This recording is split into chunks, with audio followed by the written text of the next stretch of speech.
Сайн байцгаана уу сонсогчдоо Про подкастын 90 дахь дугаар хэлж байна.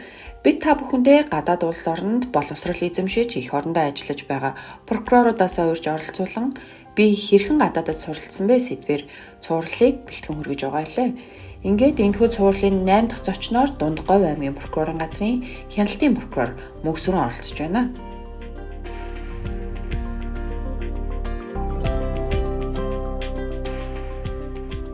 Танд энэ өдрийн мэндийг хүргэе. Дундговь аймгаас бидэнтэй холбогдож байгаа танд баярлалаа. За сайн байцгаана уу? Та бүхэнд болон Про подкастыг сонсож байгаа сонсогч нартаа энэ өдрийн мэндийг хүргэе. За та аль улсын ямар сургуульд ямар сэдвээр эрдмийн зэрэг цолоо хамгаалсан бэ? Би Сөүл хотын их сургуулийг 2008-аас 2012 оны хүртэл бакалаврын зэргийг хэвчэж мэдлэг төгссөн. За 2012-оос 2016 оны хүртэл төрийн захиргааны удирдлагын ангид магистрийн зэрэг хамгаалалт төгссөн байгаа. Тус сургууль маань Монгол улсын их сургуультай хоёр улсын хамтын ажиллагааны хүрээнд оюутан солилцох хөтөлбөр хэрэгжүүлж ажилладаг байсан. За энэ хөтөлбөрт бол Монгол улсаас 11 оюутан тэнцээд явж байсан. За үүний нэг нь бол би. Солонгос улсын онцлог нь ер нь юу байсан бэ? Солонгос улсад суралцахад ер нь хэр таатай, орчин нөхцөл хэр байсан бэ? За намайг очиход бол манай хуулийн ангид бол хуулийн факультет Law School-д бол гадаад оюутан болон надаас өөр байдаггүй. За дээд курсэд ч урд нь байгаагүй байсан. За тэгээ би бол хамгийн анхныхаа оюутан болж ер нь төгссөн. За тийм учраас бол ер нь тухайн үед бол сургуулийн зүгээс гадаад харилцааны албанаас нэг оюутанд нэг солонгос оюутан гэсэн ментор тавьж өгдөг байсан. За энэ солонгосоор бол Төвми гэж нэрлэнэ. За ингээд тухайн ментор маань бол гадаад оюутантайгаа 7 хоног тодорхой хугацаанд бол уулзаж ойлгохгүй байгаа хичээл, сэдв, за тэгээд солонгос орны талаар одоо мэдэхгүй байгаа имийг бүгдийг нь зааж өгөх тийм зорилготой оюутан томьж өгдөг байсан. За тэгээд энэ бол надад бол маш их тийм давуу талтай байсан. Яагаад гэвэл би анх удаага очиж үзэж байгаа. За тэгээд тухайн орны талаар ямар ч мэддэггүй ухагдсан байхгүй. Яг хоо солонгос хэлийг бол Монгол улстай нэг жил суралцаад ирсэн ч гэсэн яг ингээд очихлоор бол хүн яг өөр болд юм лээ. Наацх нь нөгөө хүний чих онгоогаагүй байдаг. За тэгээд хуулийн үг хэллэгүүд нь бол яг өдөр тутмын хэрэгэлдэг солонгос хүмүүсээ бол маш өөр тэс хөндлөн. Тэр нь юу вэ гэх юм бол ханзны үг бол маш их байдаг. Хуулиндаа бол ханз нь ордог. Хуулиа ханзаараа бичнэ. За хоёрдугаард бол сургалтын хэрэглэгдэхүүн болон сурагч нь бүгдээрээ солонгос үг орсон хэрнээс дундаа ингээд ханзны үг оруулсан байдаг байхгүй. Тэгэхээр тэр нь ингээд яг надад бол айгүй ойлгоход хэцүү байсан л доо. Тэгээд тэрэн дээр очиж би айгүй тусламж авч ирсэн. Дотор байрныхаа өрөөнийхөө охиноос ч гэсэн за тэгээд тэр томилж өгсөн ментор оюутнаас ч гэсэн тусламж маш их авч ирсэн. Ер нь анх яагаад Солонгос улсад суралцъя гэж шийдсэн бэ? Солонгос улсыг сонгон суралцахад нөлөөлсөн хүчин зүйлсүүд байсан уу таны хувьд? За намайг бол 2007 онд Мөн соёлын сургуульд сурж байхад бол сургалтын албаны хажууд зарын самбар байдаг гэсэн л та. Тэгээд зарын самбараа ингээ хараад сууж ирсэн чинь Сөүл их сургуулиас Монгол улсын их сургуулийн хоорондын хамтын гэрээний хүрээнд ийм оюутан солилцох хөтөлбөр тавигдсан байсан. За үүнд нь бол Монгол улсын их сургуулийн бүх факультетээс нь оюутан ингэж бүтгэж авна гэсэн шалгууртай. Үндсэн шалгуур нь за тэгээ үүнийхэн дагуу би бол материалаа бүрдүүлж өгөөд материалаа бүрдүүлэлтээ эхлээд тэнцсэн. Нэгдүгээр шатнд нь, хоёрдугаар шатнд нь гэх юм бол ярилцлага ярьж авч ирсэн Солонгос улсаас. За тухайн ярилцлагыг нь бол өөрийн мэддэг хэл англи хэл буюу солонгос хэлээр өгч болно гэсэн учраас бол би солонгос хэл мэдэхгүй байсан учраас англи хэлээр өгчээсэн. За англи хэлээр ярилцлага өгөөд ярилцлагаа тэнцсэн оюутнууд нь болохоор 15 оюутан тэнцсэн санагдаж байна. За 15 оюутныгаа бол Монгол улсын зардлаар бол нэг жилийн хугацаанд Монгол улсын их сургуулийн солонгослын тэнхимийн эрхлэгч болон тухайн тэнхимийн солонгос багшаас байдаг гэсэн. Ингээд ийм хоёр багшаас бол солонгос хэлний бүтэн жилийн хугацаанд бид нар зааж өгсөн. За энэ нь болохоор үндсэн өөртөө явж байгаа үндсэн хичээлийнхаа хажуугаар өдөр болгон 7 хоногийн ажлын 5 өдрийн 5 өдрийнх нь орой болгон солонгос хэл сурдаг гэсэн бид нар. Үүнээс бол ганц солонгос хэл мэдэхгүй нь ганцаархнаа би байдаг гэсэн. Яагаад гэхээр тэр 15 хүүхдийн хаана 14 оюутан солонгос хэлний тэнхимийн оюутнууд байсан. Тэгээ бүгд тэнцсэн. Тэгээд би болохоор ер нь бол таслан гэж ерөөсөө үзээгүй, тасалж үзээгүй. Яагаад гэвэл нэг өдөр таслах юм бол орой ороод нэг өдөр жил нь айгүй их мартсан хөтөлбөр нэг тийм шахуу хөтөлбөртэй. Нэгэн жилийн хугацаанд солонгослын шалгалтанд бэлтгэх хэмжээний хөтөлбөр байсан учраас нэг өдөр таслах юм бол бүхэл бүтэн номныхаа бараг 10 гаруй хуудсыг ингээд үзээ авчдаг байсан. За тэгэл би хуулийн хичээлээ судалгааны хажуугаар дахиад давхар орой ингээд солонгос хэлэндээ явуулаад маш их ядарна. Ер нь бол их л өөрийгөө ер нь дайжилсан л гэж би хардаг л да. За ингээд бүтэн жилийн хугацаа маань явагдаж дуусаад солонгослын топик шалгалт өгсөн. За ингээд дундын зэргийн шалгалтандаа тэнцээд левел 3-т тэнцсэн. Тэгээ левел 3-аас дээш 3 буюу 4 тэнцсэн оюутнуудыг авах гэж учраас 3-т нь тэнцээд за ингээд 11 оюутан бол тэнцээд явсан байгаамаа. Сүүлдэх сургууль руу. Тэгэхээр энэхүү хөтөлбөрт хамрагдан суралцахын тулд ямар шалгууруудыг давах шаардлагатай байдаг вэ? За Солонгос улсад тэтгэлэгт хөтөлбөрт суралцахад бол юуны төрөнд бол Солонгос хэлний төвшин дотоод шалгалт бол өгдөг байгаа. За энэ нь бол тухайн сургуулиасаа шалтгаалаад ямар зэрэгтэй хэдвэр зэрэгт нь тэнцэн байж иж тухайн сургуульд нь орно гэсэн тийм тухайн сургуулийнхаа шалгуур журам үзүүлэлтүүдэд нь бол тусдаа байдаг байгаа. Ерөнхийдөө дундаас дээш төвшнийхэн авна. Гэхдээ бакалавраас дээш агсан шатных гэх юм бол бүр гүнзгий төвшнийхнийг бол авдаг байгаа. За энэ нь бол 5-6 дугаар левел гэж байдаг. Тухайн үед таныг суралцж байх үед хүнд хэцүү, бэрхшээлтэй зүйлүүд тохиолдож байв уу? Тэдгээрийг хэрхэн даван тулж байсан бэ? За миний хувьд бол хүнд хэцүү бэрхшээлтэй үед бол байсан. Жишээлбэл юу вэ гэх юм бол манай монголчууд өөрсдөө нөгөө үндсэн хоол нь мах. Тэгээд очиод бол тэдний үндсэн хоол нь будаа байсан. За тэгээд будаа, тэний хажуугаар кимчи. Тэгээ халуун ногоо хоол иж чаддгүй оюутан очиж байсан. Тэгээд бүх хоол нь халуун ногоотой. Халуун ногоог нэг ширхэж хоолыг би нөө ерөөсөө мэдэхгүй. Тэгэл эзэн бол халуун ногоо ходоод маш хөвдгөөс анх очивол тэгэл гарын ингээл 10 хурууны ингээл арьсан сөрөөл. Тэгээ хоёрдугаар ханзны үгнүүд нь огт ойлгохдохгүй айгүй олон утга агуулна ханзна. Тэрийг мэдэхгүй байсан. Яагаад ханз мэдэхгүй вэ гэхлээр солонгослын тэгмээ оюутан биш учраас биднэрт нэг жилийн хугацаанд заасан солонгосл маань ердийн дундаж төвшөнд хүрэхүйд солонгос хэлний англи солонгос хэл заасан учраас бол ханз ол сураагүй биднэрт. За тэгээд ханзан дээрээ маш надад хэцүү байсан. 3 дугаарт гэх юм бол маш их гэрээ санджсан. Тэгээд өдөр хоолгоо ингээд би гэртээ байна. Өдөр хоолгоо аав ээжтэйгээ байна гэж зүүдэлдэг байсан. Бараг эхний хагасчил бидгийг зүүдэлдэг байсан. Тэгээд гав ганцаараа яг ингээд очиод хичээлдээ орох юм бол ганцхан бил ганцаараа гадаад оюутан. Ингээд айгуу тийм ойрхон асуу гэсэн тийм оюутан байдаггүй. Тэгээ адилхан ингээд за чи энийг яаж хийж ийн энэ дээр чи юу жилсэн асуу гэх тийм бас оюутан байдаггүйс учраас тийм хүндрэлтэй тийм асуудлууд байдаг байсан. За энэ асуудлуудаа бол би яаж даван тулсан бэ гэх юм бол хэлний асуудлыг Монгол улстай байхдаа солонгослыг бас сурсан. За энэ нь бол маш их давуу тал болж байсан. Яагаад гэх юм бол Монголдоо байхдаа дүрмээ үндсэн бүх дүрмээ үзсэн. Тодорхой хэмжээний үг бүгд чийжилсэн, үгээ мэддэг болсон. Наад захын хүмүүсийн харилцаа хэрэг бол үнэхээр сайн ойлгодог. За ганц сул юм юу гэх бол чихмээ онгоогоог байсан. Яагаад гэхээр нөгөө хүн чинь Монгол улсдаа сурж байхдаа зөвхөн онлоор сураад байдаг хэрнээгээсээ сонсголон айгуу тийм муу байд юм байлээ. Сургуульд хандсныхаа хувьд гэх юм бол би оюутныхаа байрныхаа өрөөнийхөө охин болон ментор оюутнаасаа их асууж тусалцаа авч яасан. Тэгээ хоол хүнсний асуудал дээр бол тэгэл хүн яалтч бол дасдаг юм бэлээ. Хүн идчихэл амьдрах учраас бол тэгэл хоолыг бол ер нь их л удаан нассан л да. Эхлээл өөрийнхөө гэрийнхаа одоо хоолыг санана. Тэгэл энэ болгон дээр нь бол би ингэж болохгүй гэдэг өөрийгөө жоохон дайчилж. За энэ хоолыг би идэх ёстой идчихэл би энд одоо энэ оронд суралцсан шүү гэдэг тийм өөртөө тийм бодол төрүүлээд ингэж бол энэ асуудлууд бол даван тулж яасан. Солонгос улсын Сөүл их сургуулийн онцлог давуу тал нь юу байсан бэ? Та бас тэр талаараа сонсогчдод маань сонирхуулбал. Сургуулийн тал дээр гэх юм бол би номын санд бол маш их суудаг байсан.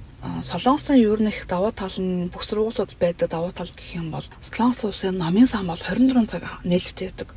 7 хоногийн 24 цаг нээлттэй гэдэг нь айгүй тийм давуу тал, маш том давуу тал. Энэ дээр бол оюутан бол хичээлдээ яваал оройныхаа хоолыг идэл номын сандаа өдөр болгон сууж байгаа оюутан бүр байнга байдаг гэсэн. Миний хувьд бол хичээл тарлаа, оройны хоолоо сургуулийн хангаансанд идлээ, дотор байр руу орж хувцас солилоо. Тэгэл номын санд зодод юм оюутан байсан. Номын санд сууснараа ер нь юу их давуу талтай байсан бэ гэх юм бол номын санд бол тухайн тэр Canon, за тэгээ принтер, компьютер хэрэглэх бүх юм нээлттэй 24 цаг төссөн үедээ хүссэн намаа өөрөө хайж чадал уншина. Тухайн өдөртөө одоо ойлгоогүй сэдв бол оюутнуудтай хамт сууж агаад ч юм уу одоо өөрийнхөө ментор оюутантай хамт цагаа тохироод суугаад асуугаад явах тийм боломж надад маш их байсан.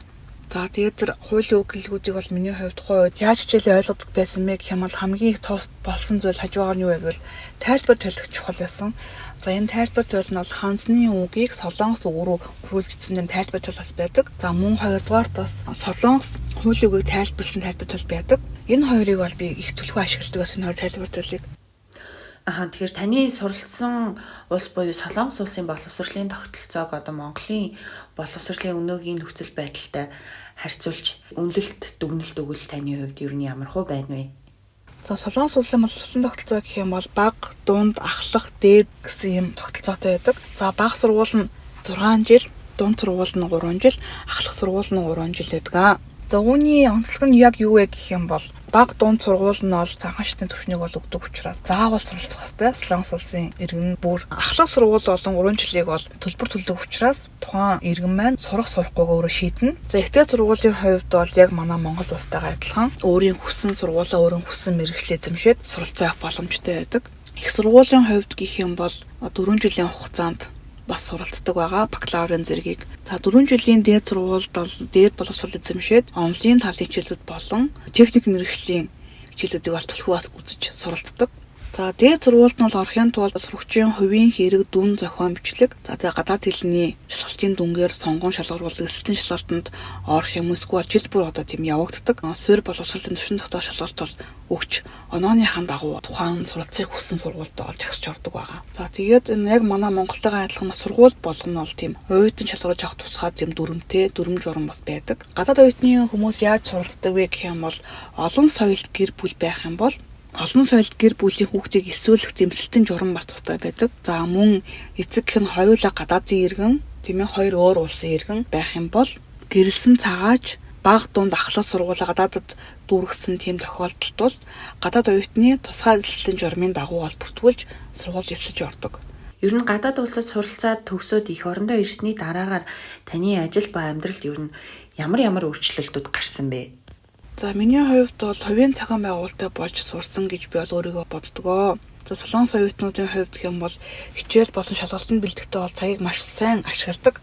Цагийн менежмент бол маш сайн тийм зохион байгуулалт сайтай. Учираас бол би үүнийг айгүйх харж суралцсан гэж өөрийгөө хэлж чадна. За энэ юу гэсэн вэ гэх юм бол хуулийн факультет манай ангийн нэг хүүхдэд гэсэн. За тэр хүүхд яадаг вэ гэхлээр тогтмол намын санцуун суухдаа бүр өдөртөө ингээд өөрийнхөө уншиж суралцах хуудас юм уу, сургалт юм уу, одоо тэр мэдээллээ бүр тодорхой наривчл зааж өгдөг. За өнөөдөр би яг энэ хичээлийн энэ сэдвийг энээс энэний хүрээнд тэдэн цаг тэдэн минут хүртэл би уншиж дуусгана. За энэ уншиж дуусгаад дараад нь би ингэж өөрийгөө шалгана. За ингэж шалгалтандаа бэлдэнэ. За энэ дараагаас би англи хэлэндээ ингэж бэлдэнэ гэсэн бүр тийм цаг, минуттай наривчлсан төлөвлөгөө гаргаж тавьдаг байсан тэр оюутан. Тэгээд бас хамгийн айхтар нь бол дундуур амрах цагаа бас бүр наривчж тавина. За би яг тэдээс тэдэн цагийн хооронд, тэдээс тэдэн минутын хооронд би ингэж өдрийн цагаар ингэж унтна. За сэрээд би ингэж ийм найзуудаа ингэж уулзна. За тэгээд цайны цагаар ингэж цай унт тэдэн минутанд ууна гэсэн тийм төлөвлөгөө гаргаж тавьдаг байсан. За тэрнийг бол би хажууд нь хамт байж суралцсан гэж би бас өөрийгөө бас боддог. Ягаад гэх юм бэ? Бид өөр нь хамт байнга судалсан намын санд. Хүн ер нь сайн дагуул сарны гэрэл мууг дагуул могоо хоргодог шиг. Яг л хүн яг ямар л хүнтэй нөхөрлөн ямар л хүннээс ингээд дагаж явж юм суралцсан яг л түүнийг нь суралцдаг юм билээ. Тэгээд яг тэр оюутантай би нэлээд удаан төгслөө хамт бид найзлсан л та. Их юм сурж, их юм ойлгож тэгээд яг ингээд шалгалтанд яг ямар төлөвлөгөөтэй бэлдвэл ер нь өөр ташигтай байдгуудыг бас би яг өгцөм сурч авсан. Тийм учраас миний хувьд гадаад улс суралцсанаар бол хувийн зохион байгуулалт болон цагийн менежментийг бол их сайн суралцсан гэж би бол боддог. Анх гадаад хэлийг буюу солонгос хэлийг хэрхэн яаж суралцаж байваа те? Таны ер нь хэл суралцах арга барил юу байсан бэ? За өдөр тутамдаа бол би бол толь бичиг бол байнга сүмгэлж авдаг байсан. Толь бичиг нь болохоор Солонгосоос Монгол хэл дээр толь бичиг гэж миний нэг ногоон өнгөтэй тийм айгүй зузаан. Тэгээ бүр ингээд айгүй амар тийм бүр Норвег намтар шиг бүр ингээд бүр амар илэгдсэн. Тийм нэг надад толь бичиг маань байгаа. Түүнийг бол би анх цоо шинээр хэвлэлтээс нь гараад одоо өнөөдөр хүртэл би хэрэглэдэг. Дараагаас нь гэх юм бол миний хуулийн тайлбар толь гэж асууад байдаг. Хуулийн үг хэллэгийг солонгос хэл рүүгээ тайлбарласан тайлбар толь надад байгаа. За түүнийг бол би бас тогтмол авч явдаг байсан. За ингээд тайлбар толийг яагаад би хэрэглэдэг байсан бэ гэх юм бол мэдгүй үгээ бол тухайн үед нь би ашиглал ингээ хараад эргүүлээ харчдаг. Баян ингээ цаас эргүүлж явахаар тийм хүний нөгөө нүдэнд их хоногшно. За миний яг хайж байгаа үг миний энэ номны энэ хавцаа байгаа шүү гэдэг тийм багцаа байдаг болчдөг. Одоо жишээлбэл прокурор гэсэн одоо манай прокурорын системд ажиллаж байгаа бүх хүмүүс ч гэсэн эрүүгийн хуулийг харахад гэсэн. За яг хуудасны энэ хавцаал эрүүгийн энэ зүйл залт байдаг шүү гэдэг бүгдийг мэддэг болчтой тэрнтэй адилхан болчтой юм байлээ. Тэгээд өөр би юу идэг гэсэн мэ гэх юм бол ном их уншина. Солонгос дээр ном их уншдаг гэсэн. Заавалчгүй би өөрийнхөө тэр мэрэгжлийн төвшин ном би бол уншихыг бол шаардахгүйгээр ямар ч хамаагүй ном. Хамгийн эхлээд би нөгөө комик номыг хардаг байсан. Монголд байхдаа комик ном олж аваад зургтай номууд тэр номоос би ингээл мэдгүй ч байсан уншаал яваад идэг байсан. Тэгээ дараад нь Солонгост очиод дотор байрныхаа охиноос Солонгосын ямар сайт руу орж яаж одоо кино өнгөө үзэх вэ гэдэг аргыг сураад кино үздэг болсон. Кино үзэн, мэдээ бас үзэн, өглөө болгон өглөөний мэдээг сонсон Солонгос хэл дээр. Тэгээд түүний хажуугаар мэдээний өмнө байнга нөгөө Солонгос хэл дээр хүүхлийн кино гардаг.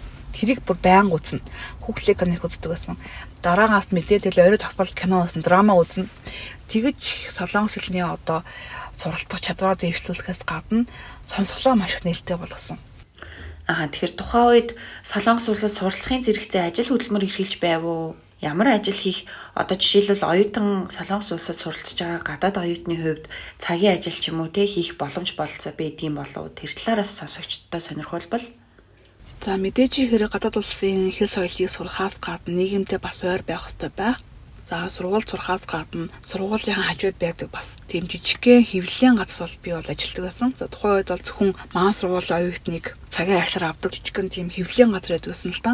За тэнд бол цагийн мөнгийг бага өгнө гэсэн хэрнээ хийж байгаа ажил нь айгүй амархан хөнгөн ажил. Ихэвчлэн ерөнхийдөө миний өмнө нь бол тэнд Солонгос оюутнууд ажилддаггүй гадаад оюутнууд ажилладаг тийм газар байсан л да. Тэгээд захирал нь одоо гадаад оюутнуудтай харьцаараад энэ бүр суурчихсан. За гадаад оюутнууд ерөнхийдөө иймэрхүү байдаг. За энэ оюутанд иймийг бас ингэж хажуугаар нь заагаад өчгөнсөн гэсэн тийм хүсэлттэй тийм захирал байсан. За тэнд би ажилласнараа бас ихэм сурсан. Юу сурсан бэ гэх юм бол хэвлэлийн газар гэсэн шүү дээ. Принтер гэдэг шүү. Принтер за бүх төрлийн принтер, сканер тэр одоо тэр техник хэрэгслээс яаж ажиллахаар суралцж эхэлсэн. Номыг бас яаж гэдгийг бас харж авсан. Үүнээс гадна 2 дугаар курсээс эхлээд суралцж байхад бол манай сургуулийн гадаад харилцааны албанаас гадаад оюутнуудтай нэг өдөр хурал ороод Солонгос улсад бол ийм хөтөлбөр их хэрэгждэг. За Foreign Students Global Internship гэсэн хөтөлбөр маш их байдаг. За энэ юу вэ гэхлээр бол цалинтай өвөл зуныхаа амралтаар ажил хийдэг тийм цалинтай оюутны хөтөлбөр л дөө. За энд нь болохоор хамгийн гол үзүүлэлт, хамгийн гол шалгуур нь юу байдаг вэ гэвэл дүн их чухал. За дүн бол гэртээ заагаад өгдөг. Дүн нь бол маш сайн байж явах хэрэгтэй. Тэгээ хажуугаар нь бас ямар нэгэн оюутны хувьд бол тийм сахилга зөрчил асуудал байхгүй. За визний асуудал байхгүй оюутнууд бас байж явах хэрэгтэй байдаг. Миний хамгийн анхны internship хийжсэн байгууллага юу вэ гэх юм бол Солонгосын бас том корпорац тийм Тэвэн Чаяг гэдэг эмийн корпорац гэдэг л да. За энэ корпорац бол би хамгийн эхлээд бол 2 сая вонны тэтгэлэг аваад за түүний хажуугаар би зуныхаа амралтаар бас 2 сая вонны тийм цалин өгдөг оюутны ажил хийдэг байсан. За энд ямар ажил хийдэг вэ гэхлээр тухайн компани корпорац одоо тэр аль нэг салбарт нь очиж оюутнууд очино. За тэр оюутнууд нь болохоор аль ч орны оюутан байж болно. Надтай хамт бол Вьетнам, Хятад, Орос тэгээд Монгол гээд бид нэр хамт ажиллаж байсан. Тэгээд Япон гэсэн оюутнууд. За тэгээд бид нар бол тухайн өөрийнхөө орныхоо чиглэлээр зах зээл судалдаг. За тэгээд түүнийгээ солонгос хэл дээр бүгд нь илтгэх хуудас тайлбар бичиж өгнө. За үүний хажуугаар тэмцээн их зохион байгуулахс бидний хооронд одоо нөгөө PPT-гээр presentation-аар тэмцээн их урлагийн зохион байгуулна. За тэр нэг хөгжилтэй байдаг гэсэн. Тэгээд ингээд хоорондоо танихгүй орны хүмүүсээ заавал нэг баг болгоно. Би нэгтэд оюутандаа нэг баг болцсон чи хоорондоо ойлголцох нөгөө оюутан маань өөрөө солонгос хэлэндээ сайн хэдэж хятад ингээ аялгаар ярьдаг. Тэгээд нөгөө яриаг нь би ойлгохгүй. Тэгээ эрэхтэй өөхөд аюу хэцээд гэсэн битээ. Тэгэл яг презентацийн хийхлээр би презентацийн хийж мэдгүйгээд нөгөө оюутан маань суучна. Тэгэл би ганцаараа ингээл нөгөөдөө ингээл нухаал хойлохнаа байж ижгээл би нухаал гэж. Тэгэл өөр орнуудын ингээл зах зээлийг бас сонсож судална. Одоо Орсын жишээлбэл ийм байд юм байна. Япон ийм байдны байна. Вьетнам бас ийм ер нь ийм орн байд юм гэж баш тухайд бас сонсч байсан л доо. За өнөө дараагаас бол би төгсөх курстэй бол Хөгмийн банкнд бол бас ажиллаж байсан. Хөгмийн банкнд би өвлийнхаа амралтаар болон сургалтынхаа хажуугаар би бас давхар цалинтай оюутангаараас ажиллаж байсан. За Хөгмийн банкнд бол юу хийсэн бэ гэх юм бол нэг тэлэртэй хамт ажиллана. За бас түүний хажуугараас Хөгмийн банкны төв салбарт очиж бид нараас судалгаа маш хийдэг бас оюутнууд. Энэ судалгаа хийснээр юунд хэрэгтэй вэ гэх юм бол судалгааны үр дүнд бол тухайн банкнаас тэр оронд өөртөө салбараа тавихад одоо тийм үндэс суурь байна уу гэдэг бол их судалдаг байсан. За манай Монгол улсын хувьд бол зах зээл нь ямар байдیں۔ Хүн ам хэдэн хүн амтай 국민 банк ингээд Монгол улс руу нэвтэрч ороод нэг эйжентаа тавилаа оруулаа гэхэд бол ашигтай юу ашиггүй гэдэг бас судалдаг байсан л да. За ингээд 국민 банкнд бол бид нэг жилийн хугацаанд бол салхиндаа оюутан орол ажиллаж байсан. За ингээд харах юм бол ер нь бол одоо internship хөтөлбөр манай Монголд бас яагаад байж болохгүй юм бэ гэдгийг би бас харж байсан. Яагаад гэх юм бол одоо манай Монгол улс бас томоохон бас корпорацууд байгаа. За энэ корпорацууд маань одоо гадаад улсаас суралцж ирж байгаа оюутнуудыг цалинтай оюутан аваад тийм ээ тухайн орныхаа зах зээлийг бас судлуулад зардал багтай мөртлөөгөөсөө тухайн орныхоо эдийн засаг, нийгэм, соёл, зах зээлийн байдлыг суралцах тийм арга барил бас байдсан байна гэдгийг би бас харж байсан. За тэгээд ингэж internship хөтөлбөрт хамрагдсангаараа бол тухайн оюутанд ямар давуу талтай вэ гэх юм бол тухайн оюутны карьер нь бол маш өсдөг байсан Солонгос улсаа. Жишээлбэл immigration дээр бол айгүй тийм давуу талтай. Immigration-ийнхан бол айгүй тийм нааштайгаар харддаг тухайн оюутныг. За энэ оюутан бол ер нь тухайн орн руугаа явах биш. Солонгос улсад маш хэрэгтэй хүний нөөц байна. Тэгээ визний асуудал дээр хүртэл айгүй тийм уян хатан тавьж өгдөг. Хэлээр жишээлбэл ямар ч суултгүй нэвтэр бид нар бол бидний нөгөө визэн дээр эрх тавьдаг байсан байхгүй. За энэ ингээд internship хийж байгаа оюутан. Энэ оюутан бол ийм ажил хийх эрхийг ингээд өгч байгаа гэсэн тийм штамп авдаг гэсэн учраас айгүй тийм нааштайгаар уян хатан бодлого бол Солонгос улсын зүгээс бол их тавьж өгдөг байсан. Суралцж байгаа хугацаанд та прокурорын байгууллагын онцлог давуу талуудыг ер нь сонирхож байв уу? Яагаад ер нь төгсөж ирсний дараагаар прокурорын байгууллагт ажиллая гэж бодсон бэ? За Солонгос улсын прокурор нь Монгол улсын прокурорын байгууллагаас эрүүгэн тодорхой төрлийн хэрүүдэд мөрдөн мяцалтай ажиллагаа шууд явуулах хэрэгтэй байдгаараа онцлог давуу талтай байдаг. За манай Монгол улсын хувьд бол зөвхөн мөрдөгч нарын одоо эрүүн хэрэг зөвхөн мөрдөн хяналтал тавих ажилтдаг бол одоо Солонгос улсын хувьд бол ерөнхийлөгчийн цайварлагаар тийм ээ тогтоосон тодорхой төрлийн гэмт хэрэгүүдэд л зөвхөн мөрдөн шалгах ажиллагаа прокурор өөрөө шууд явуулдаг. За эдгээр нь ямар хэрэгүүд байдаг гэх юм бол авилгын гэмт хэрэг, эдийн засгийн гэмт хэрэг, төрийн албаа авч үйлдсэн гэмт хэрэг, сонгуулийн үйл ажиллагаатай холбоотой гэмт хэрэг, цагдаагийн албаа авч үйлдсэн гэмт хэрэгүүд бол хамаардаг. Ийхүү гадаад улсад суралцаад ирсний дараагаар та ер нь хувь хүнийхээ хувьд ямар ур чадварыг эзэмшсэн гэж боддог вэ те? Эдгээр ур чадварууд нь ер нь таны ажил, амьдрал, өдөр тутамдаа хэрхэн нөлөөлдөг вэ?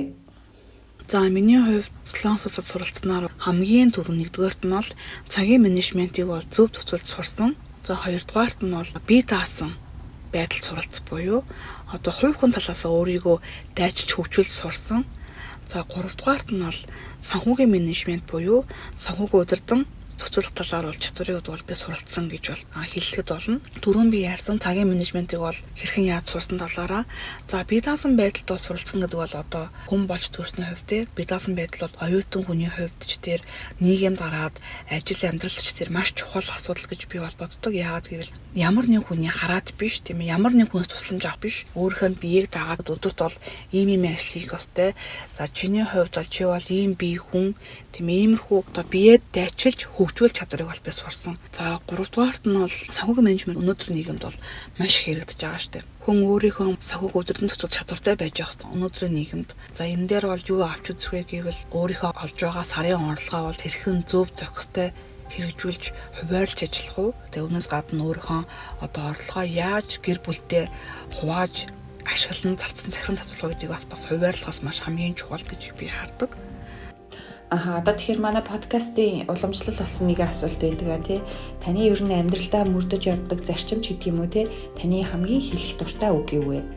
За миний хэлэх хамгийн дуртай үг гэвэл амжилт чухалж амжилтанд хүрэх зам илүү чухлаа гэдэг үгэнд бол маш их дуртай. За ингээд манай подкастэнд Дундгой аймагаас холбогдож өөрийнхөө туршлага, мэдээлэл, үнэтэй зөвлөмжүүдийг сонсогчдод мань хуваалцсан танд баярлалаа. Таны цаашдын ажилд амжилт хүсье.